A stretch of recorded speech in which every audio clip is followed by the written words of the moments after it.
मला या गोष्टीचं समाधान आहे। कोरोनाच्या काळामध्ये एक संकल्प त्या ठिकाणी आम्ही केला होता। विशेषतः अनेक परिवारांमध्ये कर्ता पुरुष गेल्यामुळे त्यांच्या पत्नीचं मुलांचं भविष्य अंधारात होतं आणि त्यावेळी आमचे संदीपजी जोशी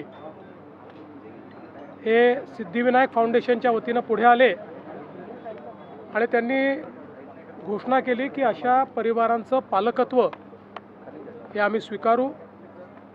जवळपास 293 परिवार हे रजिस्टर झाले।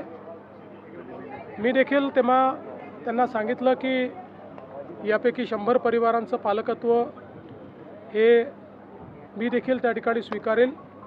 त्यांनी स्वतः कोरोनापासून आजपर्यंत त्या परिवारांचं शिक्षण असेल, त्यांच्या इतर सगळ्या गोष्टी असतील, या सगळ्या गोष्टींकडे त्यांनी लक्ष दिलं आणि आज त्यापैकी एका एकल मातेचं विवाह या ठिकाणी झालेला आहे।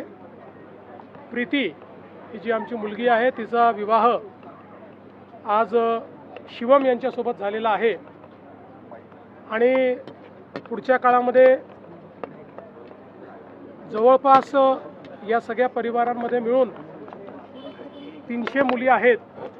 त्या सगळ्यांचा विवाह होतपर्यंत ही सगळी जबाबदारी संदीपजींच्या नेतृत्वात आम्ही स्वीकारलेली आहे।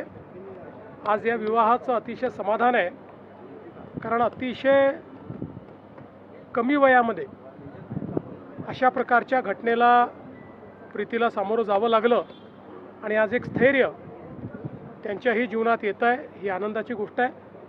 आणि मला असं वाटतं की हे जे काही कार्य आहे हे कार्य करताना खरोखर अतिशय समाधान मला वाटतं आणि याकरता संदीप जोशीजी यांचं विशेष आणि मनापासून अभिनंदन करतो। महाराष्ट्र प्रचंड आनंद आहे। कोरोनामध्ये वयवर्ष 19 ते 25 या वयोगटातल्या अनेक मुलींनी आपले जोडीदार गमावले। अशा 293 परिवारांचं पालकत्व आम्ही घेतलं।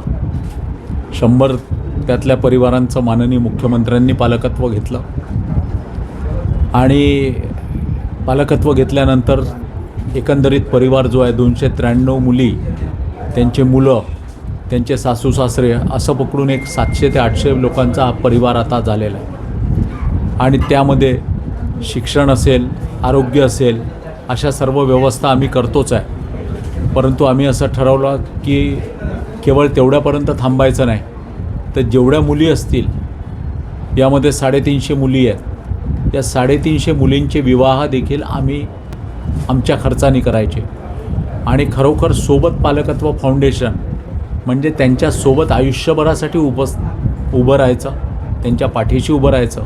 आज त्यातल्याच एका एकल मातेचा विवाह झाला आणि ही अत्यंत आनंदाची बाब आहे की मला किंवा देवेंद्रजींना स्वतःला कन्या असून आज कन्यादान करायचं सौभाग्य हे आम्हाला मिळालं।